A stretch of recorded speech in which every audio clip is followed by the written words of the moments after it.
And with me today, I'm joined by Kyle Mitchell, an inspirational speaker, mental health advocate, and social anxiety coach known as Social Anxiety Kyle. After struggling with severe social anxiety for years, Kyle transformed his life by developing powerful strategies that helped him break free from fear and embrace authentic social confidence. Today, Kyle uses his journey and experiences to help others overcome social anxiety and thrive in social situations. His three-step approach, which is acknowledge, own, and overcome, has empowered countless individuals to take control of their lives. Through his coaching, public speaking, and content creation, Kyle inspires a community of people seeking freedom from the limitations of social anxiety. Welcome to the show, Kyle. Such a pleasure to have you here. Thank you for having me. Excited about it.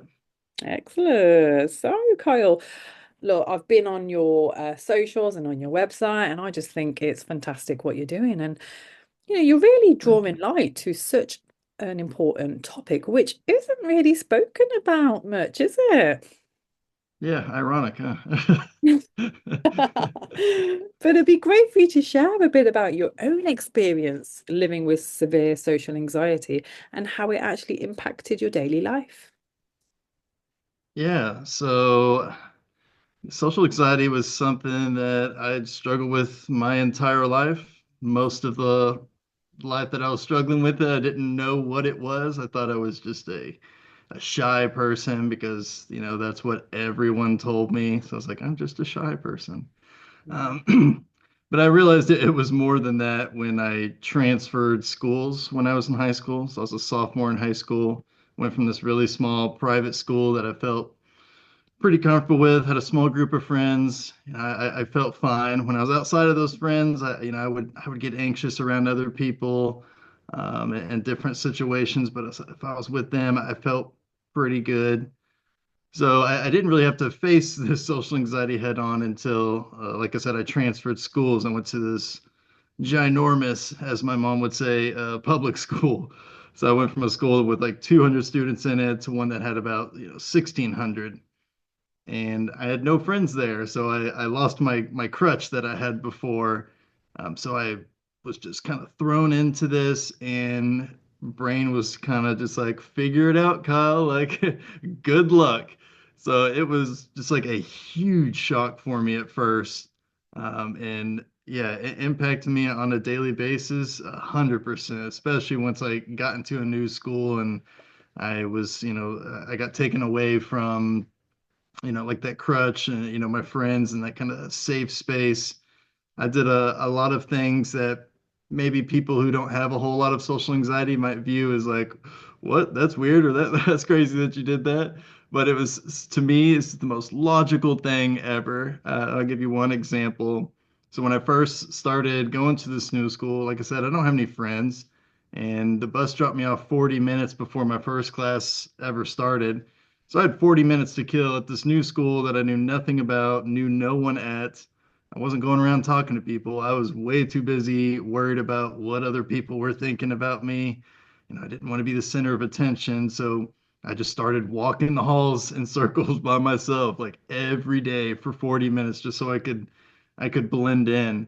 But yeah, that's just one of those things. Like you look at it from the outside, like what? Why would you do that? But when you're socially anxious, when it is completely controlling your life, that is the most logical solution I had at that moment. So, but yeah, just a bunch of little things like that, that social anxiety was in total control of my life.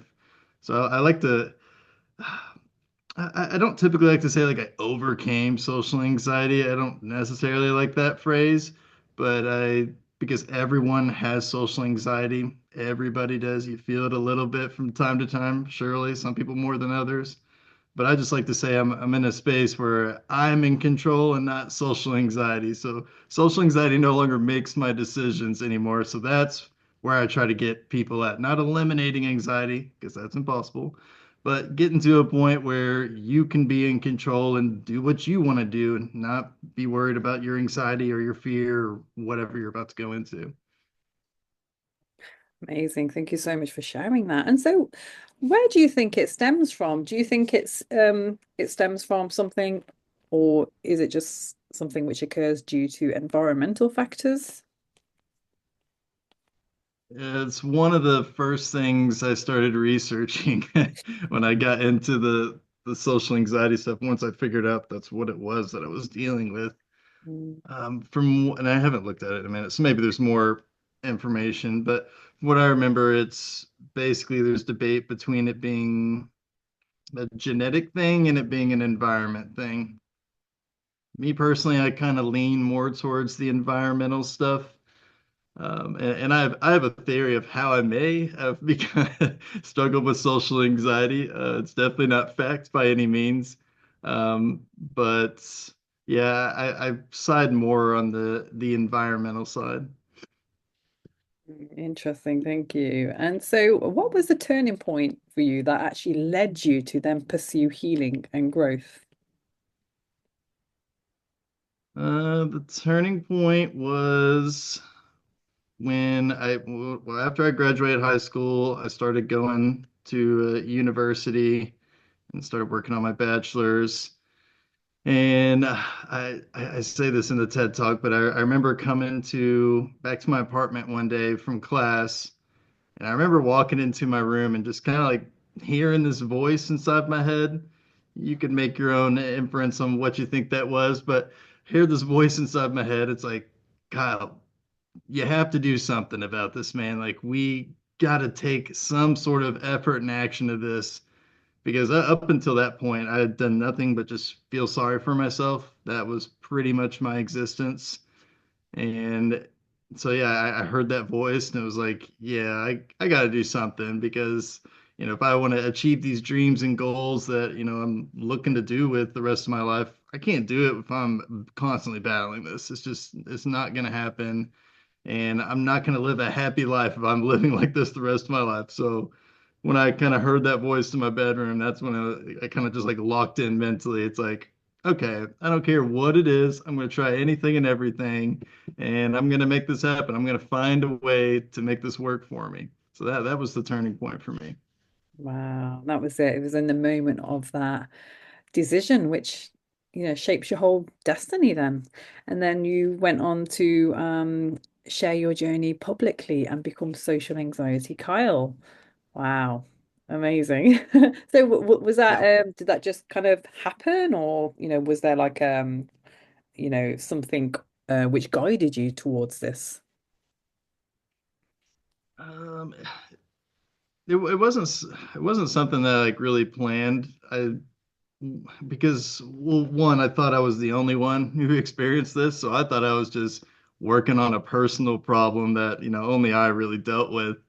And then it started to become more prevalent on like social media and stuff.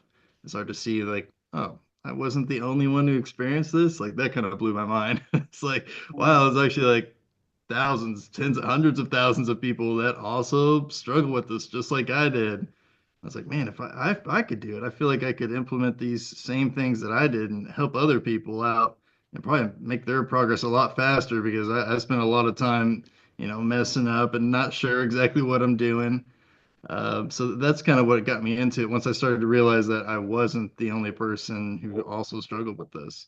Mm, okay, fantastic. Thank you. And so you emphasize a three-step approach to overcoming social anxiety. Can you explain each step and its importance?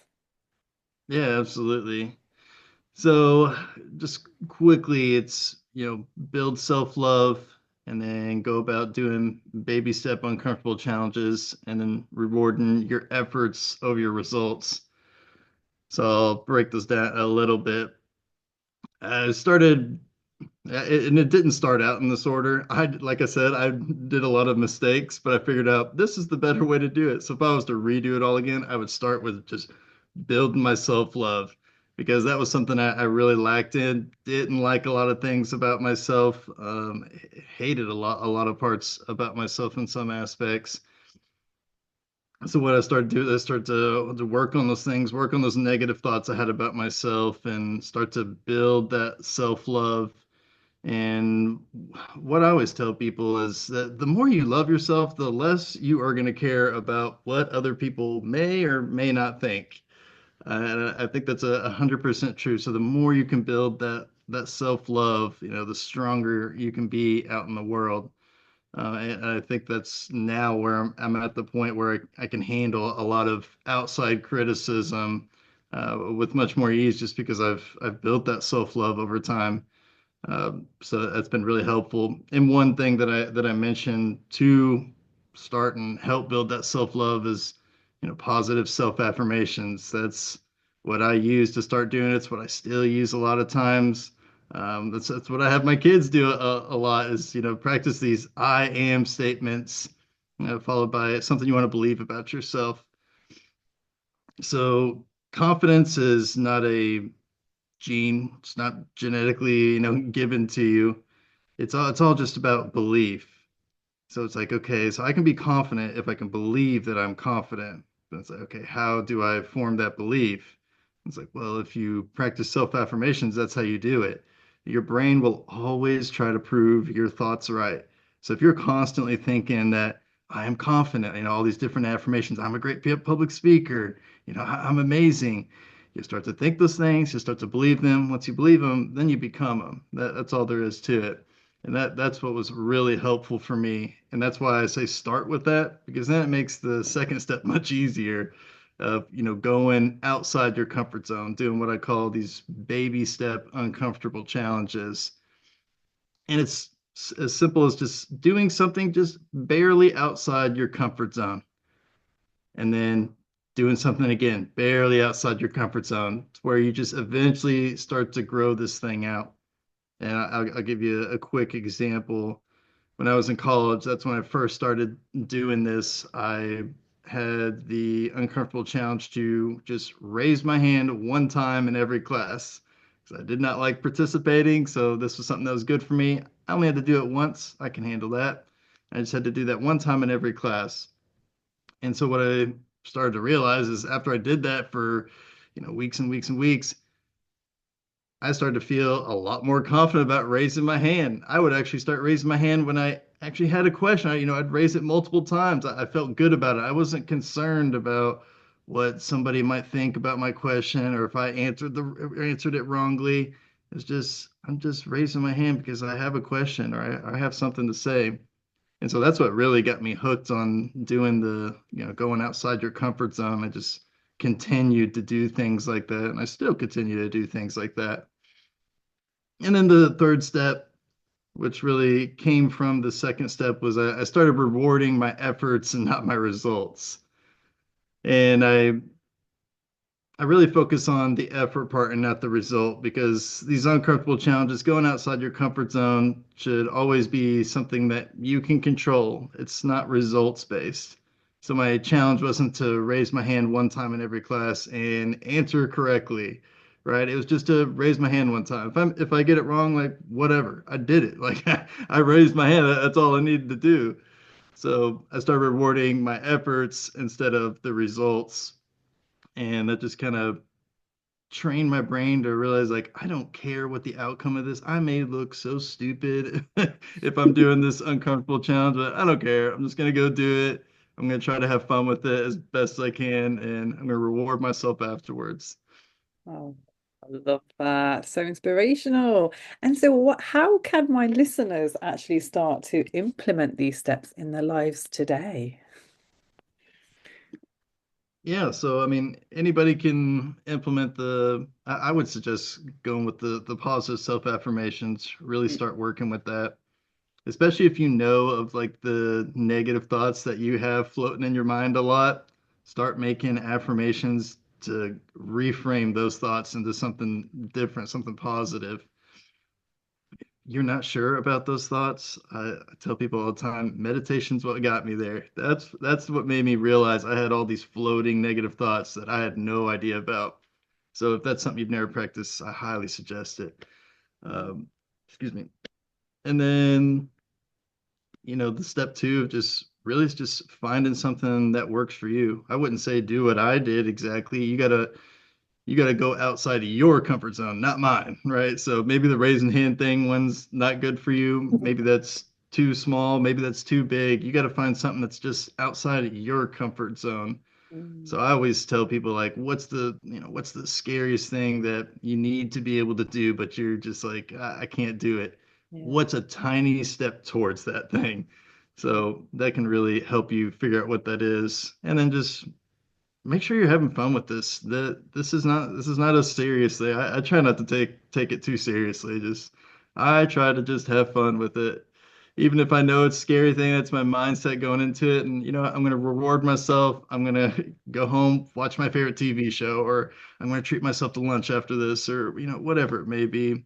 Just finding something a way for you to reward yourself and for your efforts and not your results. But I Mm, think it's extremely hard in the moment, but once you just keep on doing it, it actually becomes like a fun process of like, I can't believe I just did that.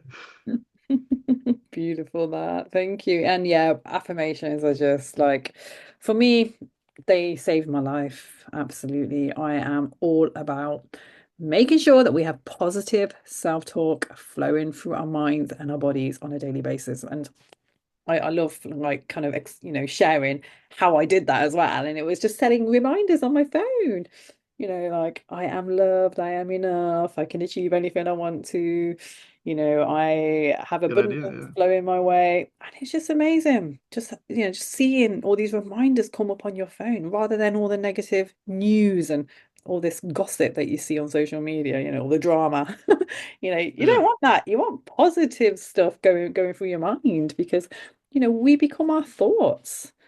It impacts how you feel. Yeah. 100%.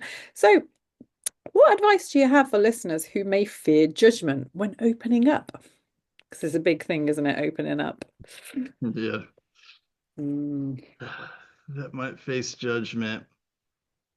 My initial knee jerk response to this is is just kind of biting the bullet, if you will, and just going through it, just knowing that you will feel better if you go talk to somebody about it.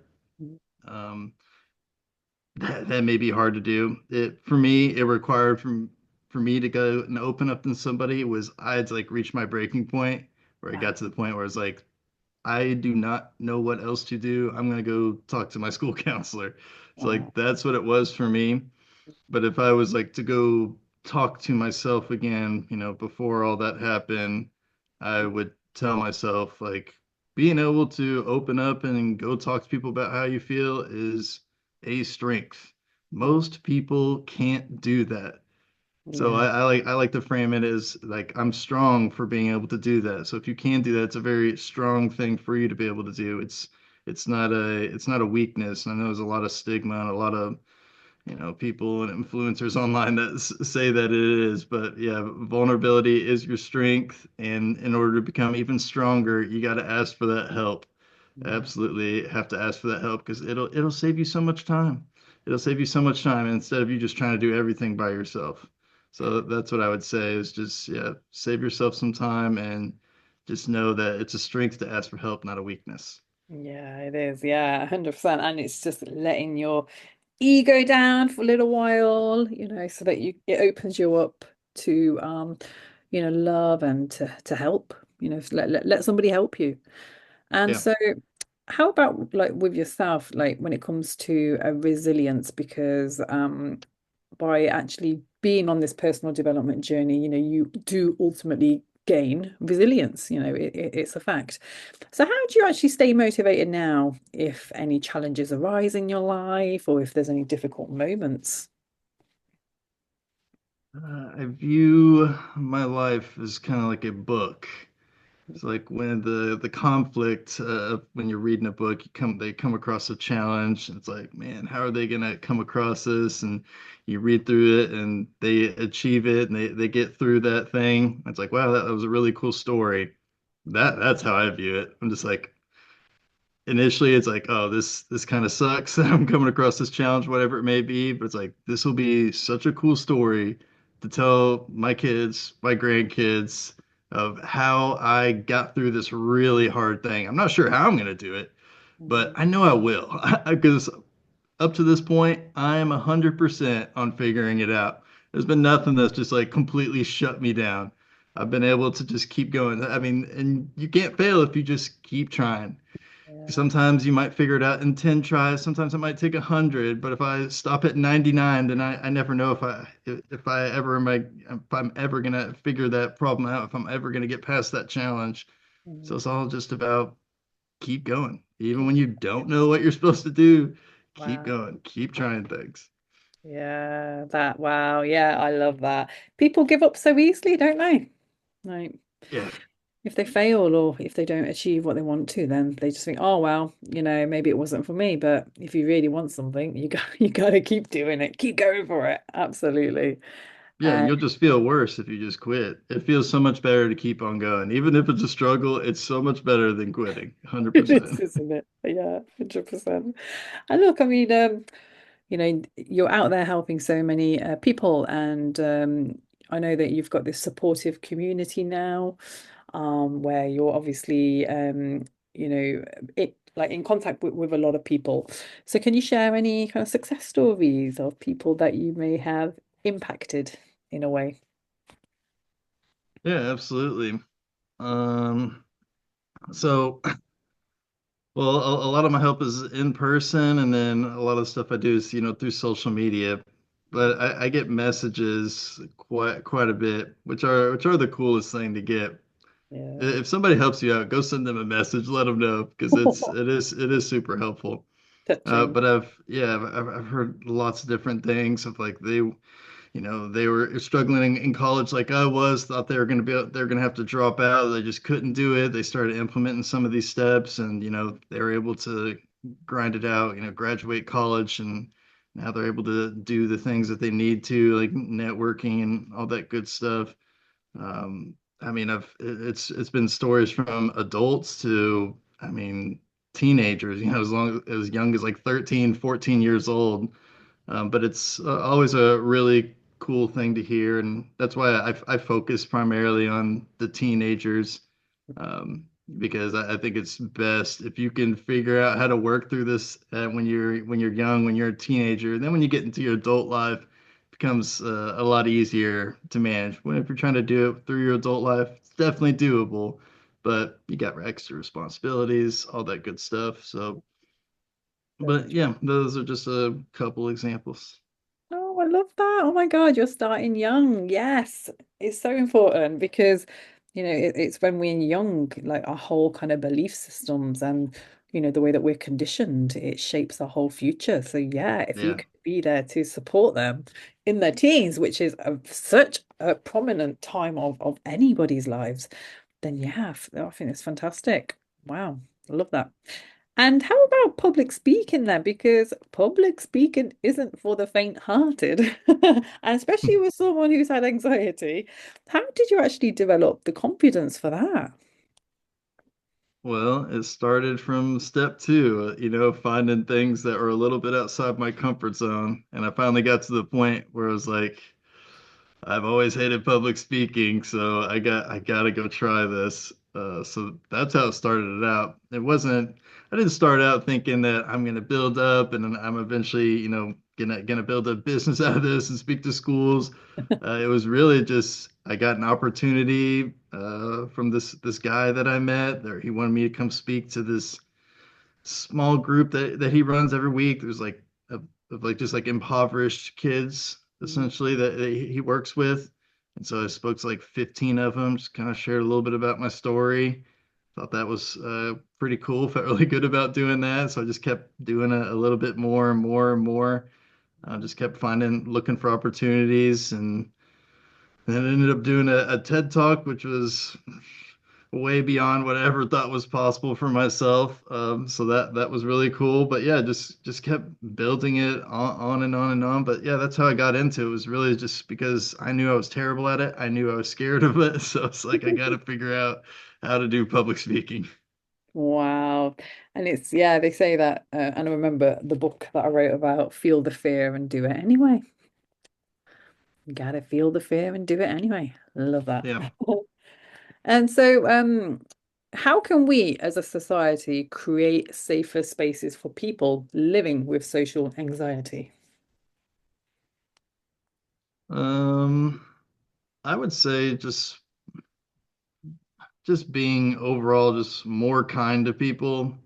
It's I get a question a lot of times where it's like, how do you know if someone has social anxiety? Mm, And I tell them the same thing every time. Like that's really hard to be able to like figure that out. Just like kind of looking at people. Like I always say, like I was an under the radar professional. You wouldn't have known I was struggling. I didn't want you to know. So I kept it very, like I said, under the radar. So I think just being kind to people, being friendly to people, talking to people, that's the stuff that really helps those with social anxiety. Helps me a lot anytime that, that I, especially when I was at that new public school that somebody just took the time to just like introduce themselves to me and just talk to me and say hey for even a few minutes. That made my day. That it was like it felt really good because I didn't have the confidence to go talk to them. But if somebody came and talked to me, that felt really good, and that gave me a little bit of boost to be able to keep going through the day. So I think just trying to be open and just be overall kind and nice to people, I think is a really good start. mm, fantastic. Thank you. And so what are your goals for your work as social anxiety, Kyle, in the coming years? Yeah, I think the one thing that I'm working on really hard right now that I just started, I've only done it at two schools, but it's this new program I created called the Dude Project, which is about bringing mental health information to male students in a way that resonates with the guys. Because what I've found speaking at schools is that I can really like hit a tone with the girls a lot of times, but I have to speak in a way different way when I talk to the guys about this stuff. Um, I talk to them about the same things, but it's just framing it in a way that just makes more sense for them and clicks for them. And like I said, I've done it at two schools. Awesome. It's been my favorite thing so far.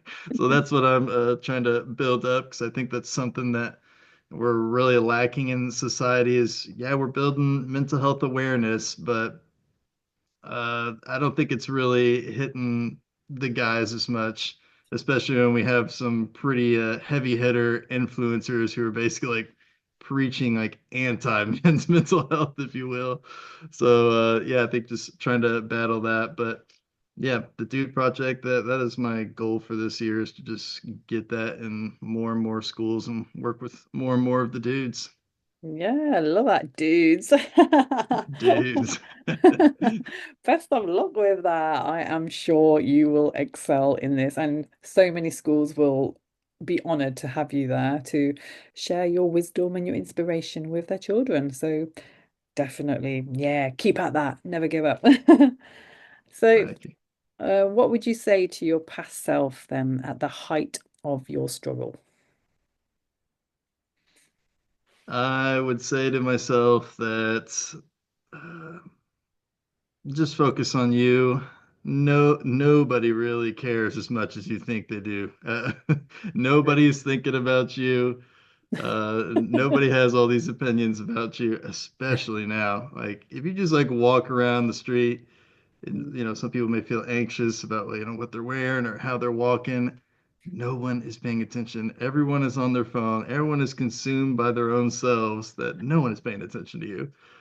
So just really just focus on you. That's what I would stress to myself. Yeah, very good advice. That is so true. People get so bogged down with, oh my God, what will people think of me? But hello, everyone's got their own lives. Like, Yeah, how yeah, important are you to these people, really? Just carry on, live your life, be happy, stay in your lane. exactly.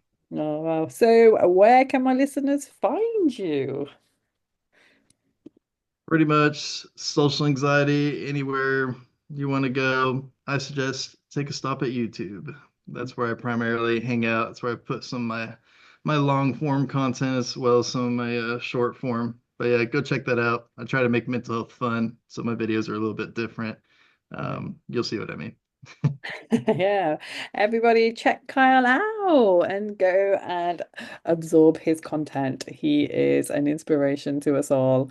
Thank you so much, Kyle. I've loved having you on and for you sharing your insights into social anxiety, a topic which I feel is very important, especially amongst the youth. So, yeah, fantastic work and keep at it. Yeah, thank you so much for having me.